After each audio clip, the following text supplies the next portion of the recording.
انسانی سر قلم ہونے کی کتنی دیر بعد تک زندہ رہتا ہے؟ بسم اللہ الرحمن الرحیم۔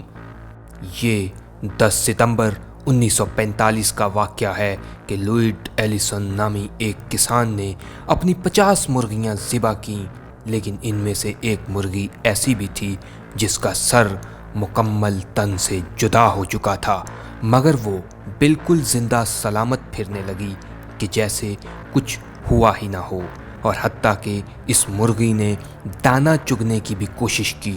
لوئڈ ایلیسن نے اس مرغی کی دیکھ بھال شروع کر دی۔ اس مرغی کو ڈراپر کے ساتھ کھانا دیا جاتا اور یہ مرغی 2 سال تک زندہ رہی، اور بعد میں سائنسدانوں نے تحقیق کی تو پتہ چلا سر کٹتے وقت اس کی شاہ رگ بچ گئی تھی، چنانچہ اس کے دماغ کا صرف وہ حصہ کٹا جس کے بغیر بھی زندہ رہا جا سکتا تھا۔ سوال یہ ہے کہ انسانی سر قلم ہونے کے کتنی دیر بعد تک زندہ رہ سکتا ہے؟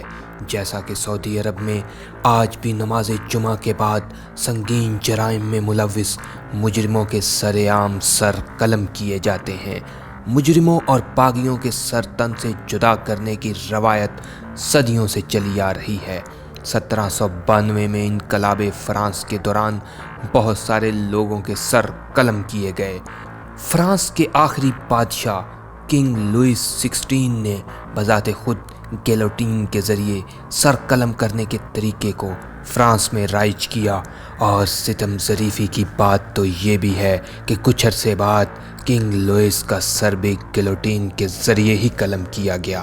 گیلوٹین ایک بہت بڑی لکڑی کی مشین ہوتی ہے جس میں لوہے کا ایک بہت بڑا بلیڈ اچانک مجرم کی گردن پر آن گرتا ہے اور اس کا سر تن سے جدا ہو جاتا ہے۔ سر قلم کرنے والی یہ مشین فرانسیسی ڈاکٹر جوزف گیلوٹین نے ایجاد کی، جو کہ فرانسیسی سیاستدان اور فری میسن نامی تنظیم سے تعلق رکھتا تھا۔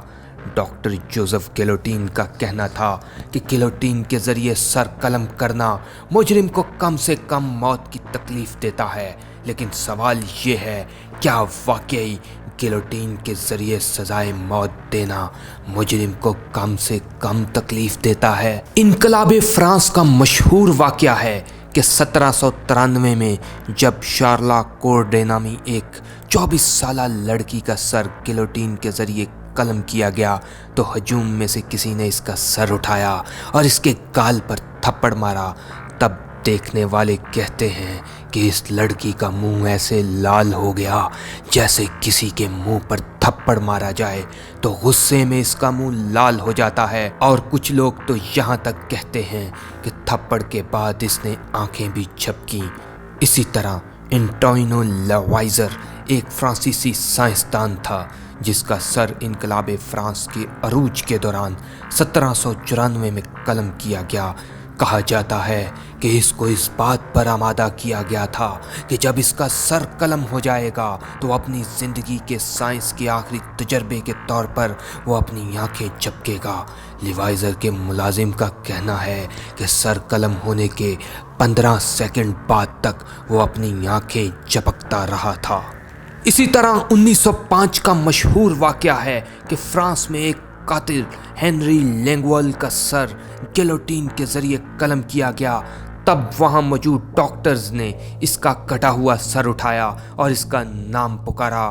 ڈاکٹرز کا کہنا تھا تب اس کے کٹے ہوئے سر نے واضح طور پر آنکھیں گھمائیں اور میری طرف دیکھا، اور یہ سب سر قلم ہونے کے 30 سیکنڈ کے اندر اندر ہوا۔ گیلوٹین کے ذریعے سزائے موت دینے کا طریقہ متعارف کروانے کا مقصد یہ تھا کہ یہ کم سے کم تکلیف دہ طریقہ ہے، لیکن میڈیکل سائنس کے کچھ حلقے اس بات سے متفق نہیں تھے۔ جیسا کہ ڈاکٹر سیموئل تھامس کا کہنا تھا کہ سر قلم ہونے کے 15 منٹ بعد تک زندہ رہتا ہے، اور اس دوران وہ ایک اذیت ناک تکلیف میں سے گزرتا ہے، لیکن تب آج کی جدید میڈیکل کی ادویات کے بانی ڈاکٹر جان سولیڈو کا کہنا تھا کہ سر قلم ہونے سے فوراً موت واقع ہو جاتی ہے اور اس کے بعد زندگی کی کوئی رمق باقی نہیں رہتی۔ مگر ایک اور ڈاکٹر جارج کبانس کا کہنا تھا کہ جب ایک دفعہ سر قلم ہو جاتا ہے